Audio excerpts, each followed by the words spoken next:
Hello students, अब हम लोग स्टार्ट करने वाले हैं क्लास 7 लेसन नंबर 5 साइंस का एसिड्स बेसिस एंड सॉल्ट्स, अम्ल भस्म या फिर क्षार एवं लवण। ठीक है, इसको स्टार्ट करने से पहले कुछ इंपॉर्टेंट वर्डिंग आप लोग नोट कर लीजिए। ठीक है, फिर उसके बाद हम लोग नोट्स की तरफ बढ़ते हैं। आई होप कि आप लोगों ने नोट कर लिया होगा। अब हम लोग आगे नोट्स की तरफ चलते हैं।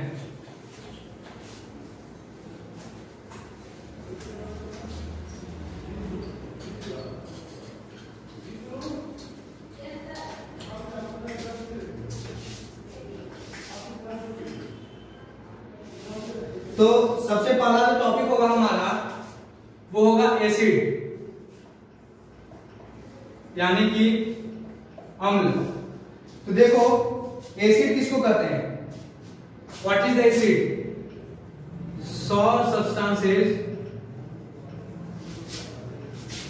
इन नेचर और prepared artificially are called acid. Example: citrus acid, HCl, H2SO4 etc. देखो एसिड किसको कहते हैं? यानी कि वैसा कोई भी खट्टा सब्सटेंस जो कि नेचर में पाया जाता हो उसको हम लोग कहते हैं एसिड, या फिर खुद से बनाया गया हो, आदमी द्वारा बनाया गया हो, उसको एसिड कहा जाता है। जैसे कि एग्जांपल में लिया गया सिट्रस एसिड। तो देखो नींबू में, लेमन में सिट्रस एसिड यानी कि सिट्रिक एसिड मिलता है। अंडरस्टैंड? सिट्रस में सिट्रिक एसिड मिलता है जो कि खट्टा होता है। लेमन को सब खा के देखा होगा, जो कि खट्टा होता है उसमें सिट्रस एसिड पाया जाता है। ठीक है, तो वही यहाँ पे कर रहा है salt substances in nature, salt substances in nature यानी कि खट्टा सब्सटेंस, यानी प्रकृति में जो खट्टा सब्सटेंस है या फिर जो खुद से बनाया गया है उसको हम लोग एसिड कहते हैं, खट्टे सब्सटेंस को एसिड कहते हैं। ठीक है, अब क्लासिफिकेशन ऑफ एसिड जो कि हमारा सेकंड है, क्लासिफिकेशन। हमने समझ में आया क्या है? खट्टा सब्सटेंस, यानी जो भी खट्टा सब्सटेंस है सब के सब एसिड के अंडर में आता है। ठीक है, हम लोग बात करेंगे क्लासिफिकेशन ऑफ एसिड, यानी कि अम्ल का वर्गीकरण। तो देखो अलग अलग बेसिस पे अलग अलग तरह के एसिड को डिफाइन किया जाता है। अगर किसी बेसिस का सोर्स पे देखा जाए, पावर पे देखा जाए, तो अलग अलग तरह का एसिड होता है। सब हम लोग यहाँ पे भी समझेंगे। तो सबसे पहले समझते हैं ऑब्टेनिंग के आधार पर। 1 नंबर देगा ऑब्टेन, यानी कि जो पाया जाता है। तो देखो पाने के आधार पर एसिड को बांटा गया है 2 भाग में। एक होता है नेचुरल और एक होता है आर्टिफिशियल। या तो नेचुरल या फिर आर्टिफिशियल। नेचुरल वो होता है जो कि ऑब्टेन्ड फ्रॉम नेचर। ठीक है, यानी जो नेचर से मिलता है। एग्जांपल में आ जाएगा एसिटिक एसिड। बहुत सारे एग्जांपल आपको बुक में देखिएगा, कितने सारे, बहुत सारे एग्जांपल, सबको रिमेंबर करना है। This is made by human. Example HCl। देखो एसिड्स को ऑब्टेन के आधार पर, यानी कि कहां से वो मिल रहा है हम लोग को, उसके आधार पर एसिड को 2 भाग में बांटा गया। एक होता है नेचुरल एसिड, एक होता है आर्टिफिशियल एसिड। नेचुरल एसिड उसको कहते हैं जो कि नेचर से मिलता हो, जैसे कि एसिटिक एसिड जो कि विनेगर में मिलता है हम लोगों को। ठीक है, और फिर उसके बाद आ जाता है आर्टिफिशियल में, यानी कि जो ह्यूमन के द्वारा बनाया गया हो, बहुत सारे केमिकल्स को मिला के, उसको कहते हैं आर्टिफिशियल एसिड। एसिड समझ में आया क्या है? खट्टा सब्सटेंस, उसको एसिड कहते हैं। एग्जांपल HCl या फिर ETC।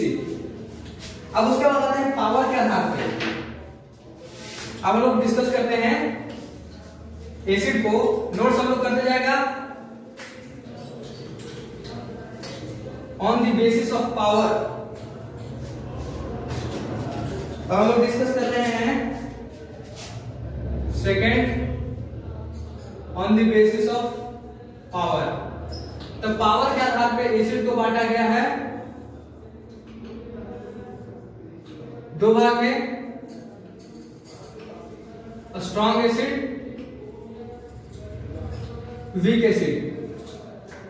ठीक है, स्ट्रॉन्ग एसिड किसको कहते हैं? जो कि मोर H प्लस आयंस रिलीज करता हो एंड कंप्लीटली डिसॉल्व। और वीक एसिड उसको कहते हैं जो लेस H प्लस आयंस को रिलीज करता है एंड पार्शियली डिसॉल्व्स। ठीक है, वीक स्ट्रॉन्ग एसिड के एग्जांपल है HCl, H2SO4, ETC। इसका एग्जांपल हम लोगों को lactic acid, it's example is lactic acid. अब देखो पावर के आधार पर, यानी उसका कितना पावर है, कितना ताकत है, उसके आधार पर एसिड को बांटा गया दो भाग में, स्ट्रॉन्ग एसिड, वीक एसिड। ठीक है, स्ट्रॉन्ग एसिड उसको कहते हैं जो H प्लस आयंस को बहुत ज्यादा रिलीज करे और पूरी तरह से सॉल्यूशन में डिसॉल्व हो जाए, यानी कि उसको जिसमें भी मिलाएंगे वो पूरी तरह से डिसॉल्व हो जाएगा, H प्लस आयंस पूरी तरह से डिसॉल्व हो जाएगा। वीक एसिड जो H प्लस आयंस को बहुत कम रिलीज करे और वो पार्शियली डिसॉल्व हो। ठीक है, इसका एग्जांपल है HCl, H2SO4।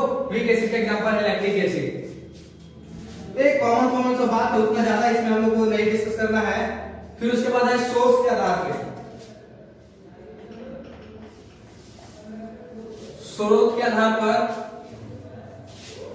एसिड को बांटा गया है दो भाग में,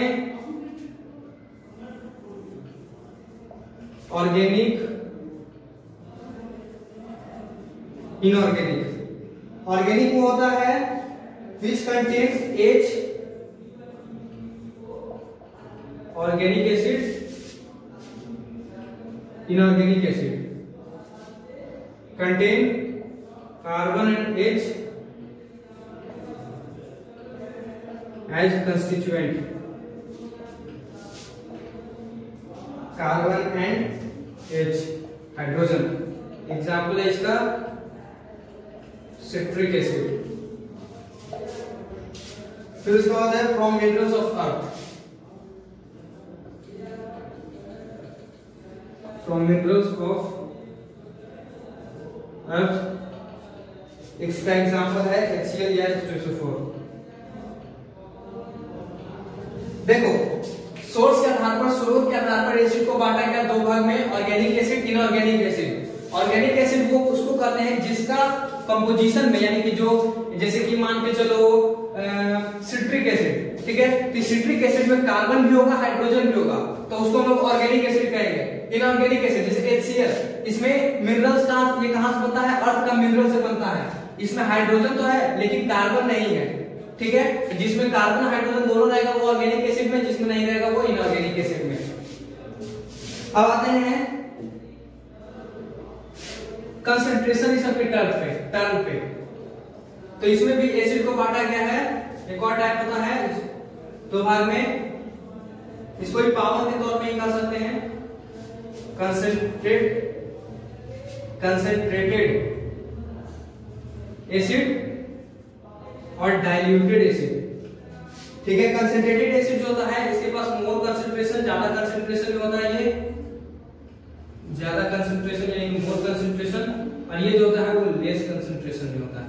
इसका मात्रा कम होता है और उसका मात्रा ज्यादा। ठीक है, तो ये था एसिड का कुछ प्रकार।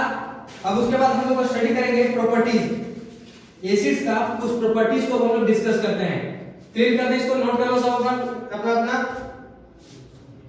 अब एसिड्स का प्रॉपर्टीज के बारे में देखते हैं।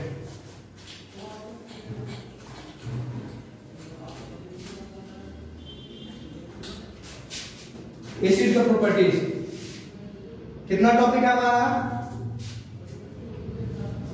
प्रॉपर्टीज ऑफ एसिड, यानी कि अम्ल के गुण। सबसे पहला प्रॉपर्टी है ब्लू लिटमस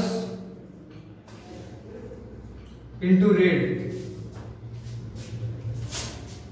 ठीक है, एंड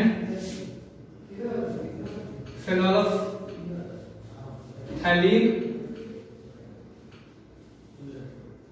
इंटू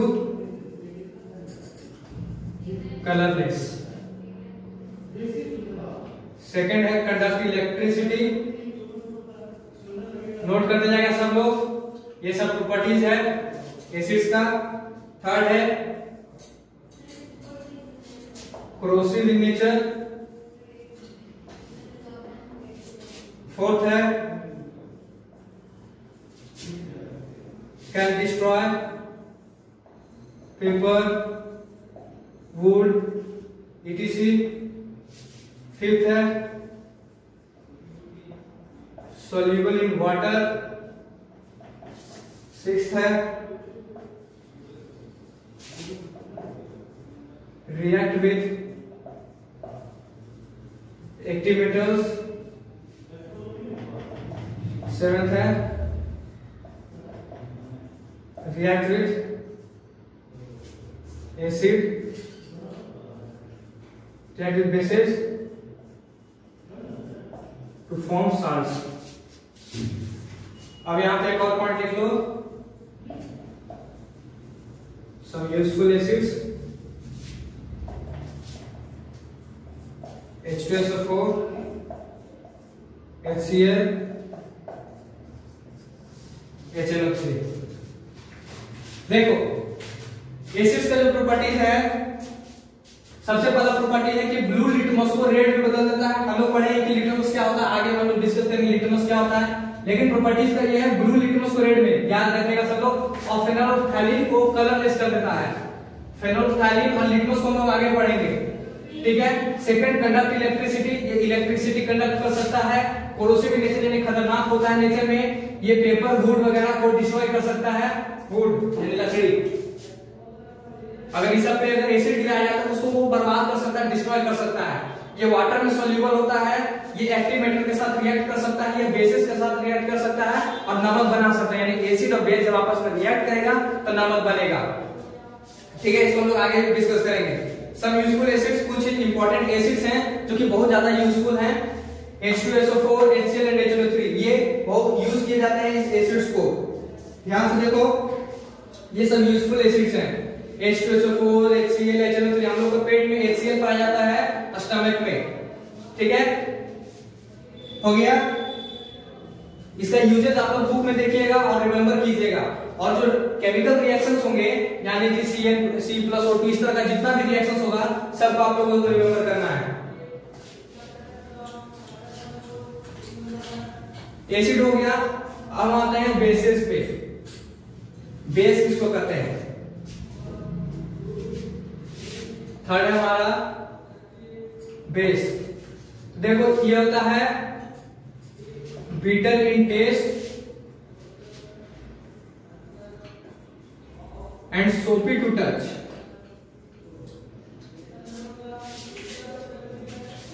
वैसा सब्सटेंस जिसको चखने पर वो तीखा लगे, वैसा सब्सटेंस जिसको चखने पर वो तीखा लगे और टच करने पर वो साबुन की तरह लगे, उसको हम लोग कहते हैं बेस। अंडरस्टैंड? वैसा देखो उसमें क्या था, उसको चखने पे कैसा लगना चाहिए था? खट्टा लगना चाहिए। एसिड को, एसिड चखने पे खट्टा लगना चाहिए था और ये जो बेस है उसको चखने पर वो तीखा लगना चाहिए, बिटर लगना चाहिए, ठीक है। तो इसका इसको देखो, इसको एक और नाम से जाना जाता है, इसको एंटासिड्स भी कहा जाता है। एंटा एसिड्स भी कहा जाता है, एंटा एसिड्स। एंटा एसिड्स मतलब क्या होता है? एंट मतलब क्या, एंटी मतलब क्या हो जाता है? एंटा एसिड्स मतलब एसिड का उल्टा, ठीक है, एसिड का उल्टा यानी कि बेस।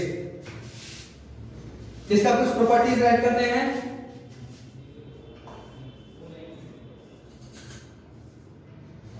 अब देखो, अब तुम लोगों को मन में आएगा कि जिस तरह से एसिड का क्लासिफिकेशन हुआ था, क्या बेस का क्लासिफिकेशन नहीं होगा? होगा। जिस तरह से उसका क्लासिफिकेशन था, ये जैसे कि उसको हम पावर के आधार पर बांटे थे, स्ट्रॉन्ग बेस, वीक बेस, उसी तरह से इसको स्ट्रॉन्ग एसिड, वीक एसिड, उसी तरह से इसको बांटेंगे स्ट्रॉन्ग बेस, वीक बेस। जिस तरह से उसको बांटेंगे ऑर्गेनिक एसिड और इनऑर्गेनिक एसिड, उसी तरह से इसको बांटेंगे ऑर्गेनिक बेस, इनऑर्गेनिक बेस, बस एसिड की जगह बेस लगा देना है, ठीक है, बाकी सब वही रहेगा, एग्जाम्पल भी चेंज होगा।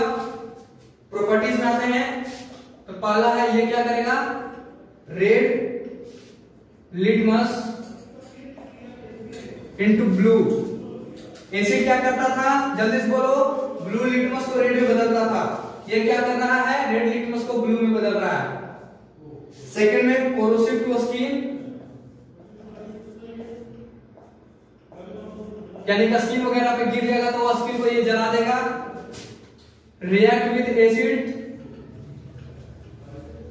एसिड टू फॉर्म साल्ट, ये एसिड के साथ मिलके साल्ट का फॉर्मेशन करता है और ये इलेक्ट्रिसिटी भी कंडक्ट करता है,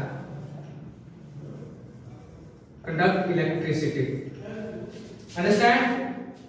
यूजफुल बेसिस में नेम आ जाएगा, पहला ammonium hydroxide, second calcium hydroxide, third sodium hydroxide and fourth magnesium hydroxide, जिसको मिल्क ऑफ मैग्नीशिया भी कहते हैं, milk of magnesia, understand. Base जो कि टेस्ट में बिटर हो, टच में सोपी हो, ठीक है, उसको बेस करते हैं या फिर एंटासिड्स करते हैं। प्रॉपर्टीज का क्या, रेड लिटमस को ब्लू में बदलेगा, एसिड का प्रॉपर्टी क्या था, ब्लू लिटमस को रेड में बदलता था। फिर corrosive to skin, react with acid to form salt, यानी कि एसिड के साथ रिएक्ट करके साल्ट बनाता है। कंडक्ट इलेक्ट्रिसिटी, इलेक्ट्रिसिटी कंडक्ट करता है। यूजफुल बेसिस क्या है, ammonium hydroxide, calcium hydroxide, sodium hydroxide, magnesium hydroxide and milk of magnesia, जिसको भी कहते हैं, ठीक है। बुक से आप लोग जितना भी रिएक्शन होगा सबको कॉपी में राइट करके उसका रिमेंबर करेंगे, अंडरस्टैंड। पेज नंबर इतना इतना जो भी थर्ड पेज में या फोर्थ पेज में आपका ये रिएक्शंस होगा, उस रिएक्शंस को कॉपी में राइट करना है और उसको रिमेंबर करना है। रिमेंबर कैसे करना है, देखो जो दिया रहेगा C+O2 gives CO2, एक एग्जांपल के तौर पे, तो क्या बोलना है, C+O2 gives CO2, C+O2 gives CO2, इस तरह से रिमेंबर करना है आप लोगों को, सिर्फ, ठीक है। अब हम लोग आते हैं, अब हम लोग बोले थे कि लिटमस क्या होता है, जो जैसे कि बेस जो था वो क्या कर रहा था, बेस क्या कर रहा था, एसिड क्या कर रहा था, ब्लू लिटमस को रेड में बदल रहा था, और बेस क्या कर रहा था, रेड लिटमस को ब्लू में। तो हम लोग बात करते हैं कि लिटमस क्या होता है, ठीक। तो लिटमस को समझने के लिए हम लोग समझेंगे इंडिकेटर्स,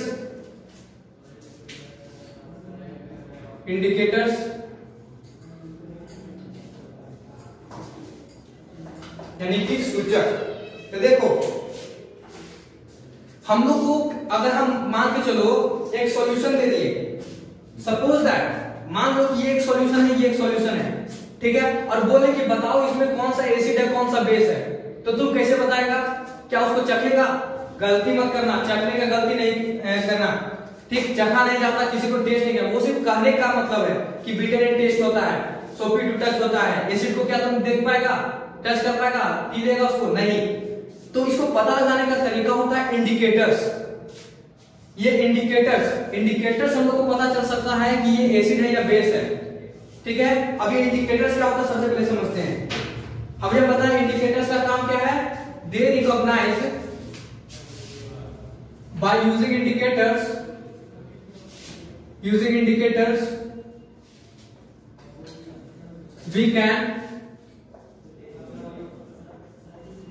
we can differentiate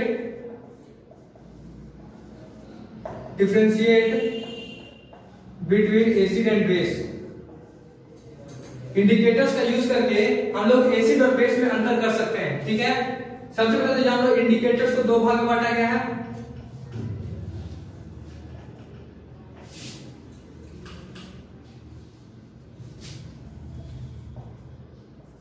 एक हो जाता है सिंथेटिक इंडिकेटर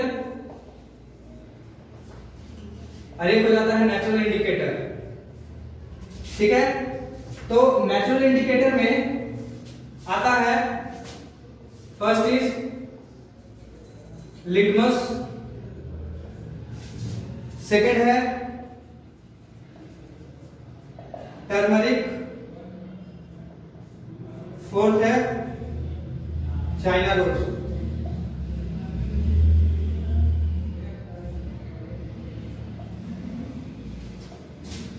और सिंथेटिक में आता है फेनोल्फथैलीन, और सेकेंड में आता है मिथाइल ऑरेंज। देखो इसमें क्या होता है, जैसे कि लिटमस, हम लोग क्या बात किए कि जो एसिड होता है वो लिटमस को, एसिड लिटमस को ब्लू से रेड कर देता है। तो लिटमस में क्या होता है, लिटमस में दो कलर होता है, एक होता है ब्लू, एक होता है रेड। ठीक, अगर हम बोले कि ये जो सॉल्यूशन है, एक एसिड का सॉल्यूशन है, एक बेस का सॉल्यूशन है, अब तुम बताओ कि इसमें कौन सा एसिड है कौन सा बेस है। तो अब तुम्हारे पास एक लिटमस है, तो तुम क्या करेगा, रेड वाला भाग को एक सॉल्यूशन में डालेगा, किसी एक सॉल्यूशन में डालेगा। ठीक है, मान के चलो इसमें डाले, ठीक है, इसमें डाले तो हम लोग देखें कि रेड जो है वो कलर चेंज नहीं किया, यानी कि रेड कलर रेड ही कलर रह गया। जब उसको निकाला गया उसमें से तो रेड का रेड ही रह गया, अंडरस्टैंड। यानी कि रेड कलर ब्लू कलर में चेंज नहीं हुआ। ठीक है, अगर इसमें बेस होता तो रेड कलर को किस कलर में चेंज कर देता, ब्लू कलर में। लेकिन इसमें एसिड है जिसके कारण क्या हुआ, रेड कलर रेड ही कलर रह गया, अंडरस्टैंड। अगर इसमें ब्लू कलर को डालते हैं तो ये रेड कलर में बदल जाता, ब्लू कलर रेड कलर में बदल जाता। तो उस तरह से पता लगाया जाता है कि क्या होता है इंडिकेटर्स। ठीक है, तो हम लोग यहाँ पे नोट करते हैं कि एसिड रहेगा तो कौन सा कलर और बेस रहेगा तो कौन सा colour. Acid base, acid base. Litmus में एसिड रहेगा तो रेड को ब्लू बदल देगा, सॉरी ब्लू को रेड में बदल देगा, ब्लू को रेड में। और अगर एसिड ब्लू को रेड में, अगर एसिड रहा बेस रहा तो रेड को ब्लू में। टर्मरिक, टर्मरिक रहा तो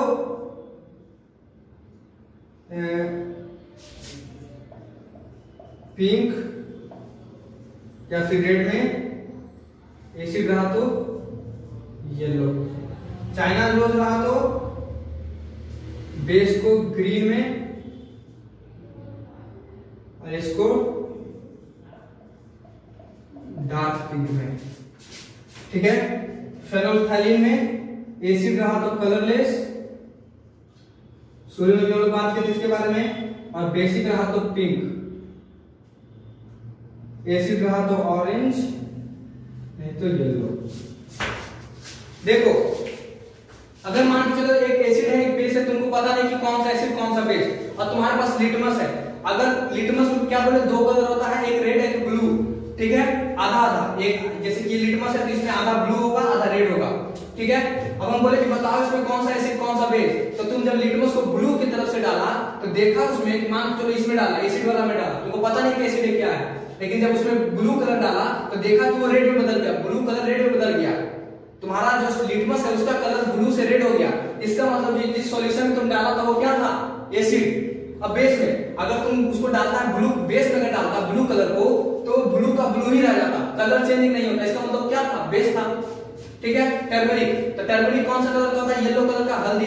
अब उसमें हम एसिड का सॉल्यूशन को यानी कि एसिड का घोल उस पे गिराएंगे तो वो एसिड का घोल येलो का येलो कलर में रह जाएगा, लेकिन अगर वो बेस रहेगा तो वो येलो से पिंक में बदल जाएगा। ठीक, अगर हम तुमको एक सॉल्यूशन दिए और बोले ये टर्मरिक दिए, हल्दी दिए और बोले कि बताओ कि ये किस कलर का है, यानी ये जो मतलब कि ये क्या है, बेस है या एसिड। अब तुम उसमें गिराया, अब उसमें गिराया तो वो रेड में हो गया, तो बताओ वो कौन क्या सॉल्यूशन था, बेसिक सॉल्यूशन था। तो टर्मरिक को रेड या पिंक में बदलने का किसका कैरेक्टर है, बेस का। चाइना रोज, तो चाइना रोज में क्या होता है, यानी गुलाब जो होता है चाइना गुलाब, वो कलर्ड वाटर यानी उसको एक पानी में डुबाया जाता है। हाँ, तो कुछ टेक्निकल इश्यूज आ गए थे, लेकिन हम लोग कहाँ पे थे, चाइना रोज में थे। तो चाइना रोज जब एसिड में डाला जाएगा कलर्ड वाटर में जब एसिड डाला जाएगा तो वो पिंक कलर का हो जाएगा, और जब बेस डाला जाएगा तो वो ग्रीन कलर का हो जाएगा। ठीक उसी तरह से सिंथेटिक में यानी कि जो मानव द्वारा जो बनाया हुआ इंडिकेटर्स होता है उसमें फेनोल्फथैलीन आता है और मिथाइल ऑरेंज आता है।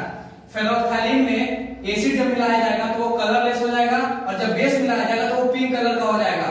उसी तरह से मिथाइल ऑरेंज में जब एसिड मिलाया जाएगा तो वो ऑरेंज कलर का हो जाएगा, और जब बेस में मिलाया जाएगा तो वो येलो कलर का हो जाएगा। अंडरस्टैंड? समझ आएगा सबको? ये है एसिड, ये है बेस, ये सिंथेटिक। ठीक, सिंथेटिक एसिड बेस यानी कि किसको मिलाने पर क्या कलर लगेगा ये पता है हम लोग को चल सकता है कि कौन सा एसिड है कौन सा बेस, अगर दो सॉल्यूशन दिया हुआ है। हम लोग आगे बढ़ते हैं पीएच स्केल की तरफ। ठीक है, इधर पीएच स्केल, इसको हम लोग सबसे पहले नोट कर लेते हैं, फिर उसके बाद आप लोग को बताते हैं। हाँ, तो अब पीएच स्केल में हम लोग स्टार्ट करते हैं। तो पीएच स्केल किस लिए यूज किया जाता है? पीएच स्केल यूज किया जाता है किसी भी एसिड या बेस का स्ट्रेंथ को बताने के लिए, उसका पावर क्या है। ठीक है, तो पीएच में ये पीएच स्केल है, इसमें 14 पॉइंट होता है, और 7 के इस तरफ अगर इंक्रीज हो रहा है इसका मतलब वो बेस है, और अगर डिक्रीज हो रहा है इसका मतलब वो एसिड है। ठीक है, अगर 6 है तो वीक एसिड, 5 है तो और वीक एसिड, इससे मतलब ज्यादा थोड़ा सा पावरफुल, और 1 जो होगा वो स्ट्रॉन्ग एसिड। उसी तरह से 14 जो होगा वो स्ट्रॉन्ग बेस। फिर न्यूट्रलाइजेशन में हम लोग आते हैं। तो न्यूट्रलाइजेशन में पहले भी बता चुके हैं कि एसिड बेस जब आपस में रिएक्ट करता है तो साल्ट और वाटर बनाता है। इस रिएक्शन को हम लोग न्यूट्रलाइजेशन रिएक्शन करते हैं। ठीक है, तो साल्ट आपको पता चल गया। अब आते हैं प्रॉपर्टीज ऑफ साल्ट। साल्ट का कुछ प्रॉपर्टीज है। सबसे पहला प्रॉपर्टी या तो वो कलर हो सकता है या फिर कलरलेस हो सकता है। उसका हाई मेल्टिंग पॉइंट और बॉइलिंग पॉइंट होता है। वाटर में वो सॉल्युबल होता है, और एक्वस सॉल्यूशन जो है, एक्वस सॉल्यूशन में वो इलेक्ट्रिसिटी को कंडक्ट कर सकता है। ठीक है, तो ये प्रॉपर्टीज ऑफ साल्ट है। उसके बाद एक पॉइंट आता है हम लोग का यूजफुल साल्ट्स, उसको हम लोग नोट करते हैं।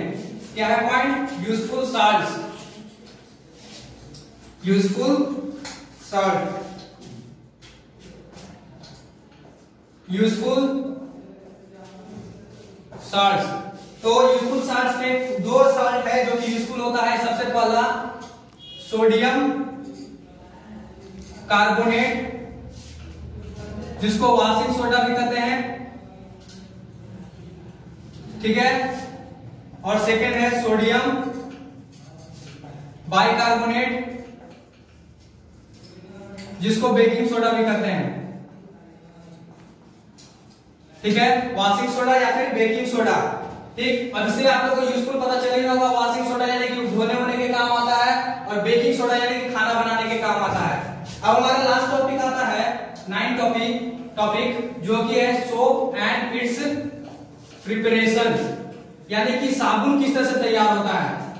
देखो, साबुन तैयार करने का तरीका है vegetable oil plus NaOH2 sodium hydroxide react करके सोप बनाता है, और फिर कॉमन साल्ट